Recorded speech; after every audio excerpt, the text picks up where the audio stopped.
All right, we got this. California could force some companies to shift to a 4-day work week, all part of an assembly bill that would implement a 32-hour work week. Employees who work more than that would get time and a half.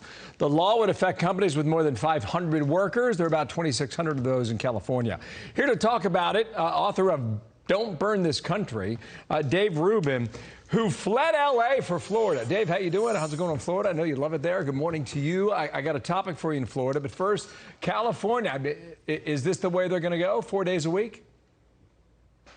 Bill, how am I doing in Florida? Fantastic, because I fled California and that sort of over-regulated nonsense that crushes the economy, crushes the human spirit, crushes ingenuity. I took 2 businesses out of California in the last year, and although neither one of my companies had 500 employees, that very concept that the government should come in and tell you how much your people should work, and then if they go past that threshold, you have to pay them more. Well, you know what?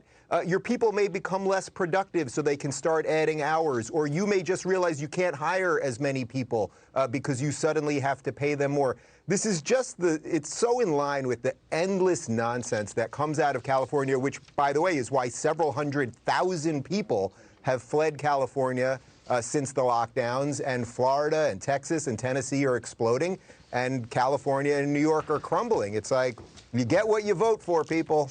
Yeah, well, let's talk about something you enjoy, and that's Florida.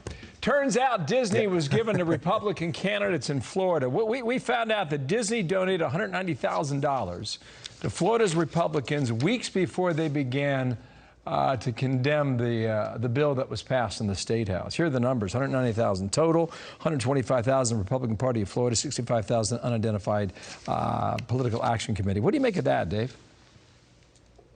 Well, surprise, surprise that Disney, a giant corporation, wants to influence politicians. From what I understand now, they've decided they're not going to give any money to any politicians, as if that was some sort of threat, or at least politicians in Florida. I mean, fantastic. Okay, corporations aren't going to give our politicians money here. That's pretty great. But what's very sad about this Disney situation is they stepped into the woke swamp and they cannot get themselves out. This bill, which is not "don't say gay," there's no phrase in the bill even with the word gay. You could have just as easily called it "don't say straight." This is a bill about transparency and that you don't want state employees talking to 6-year-olds about sex, which we all know that's the right thing. This is an imaginary controversy.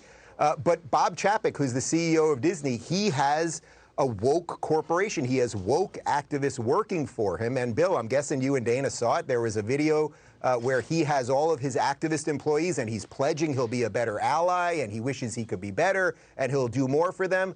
And congratulations, Bob Chapek. You run one of the biggest corporations in the world, one of the most culturally relevant corporations, at least so you've been culturally relevant, we'll see. And now you are a hostage. You are a CEO hostage to your activist employees. This is not going to end well for Disney, and I think we just need to build new things. Well, it just goes to show a lot of these companies play the refs on both sides, right? They're working the refs, whether Republicans or Democrats, and the evidence is there in the money, Dave. Hey, enjoy Florida. And the truth. We will speak to you again soon, Oh, yeah. Okay? Thanks, Dave. Thanks, Bill.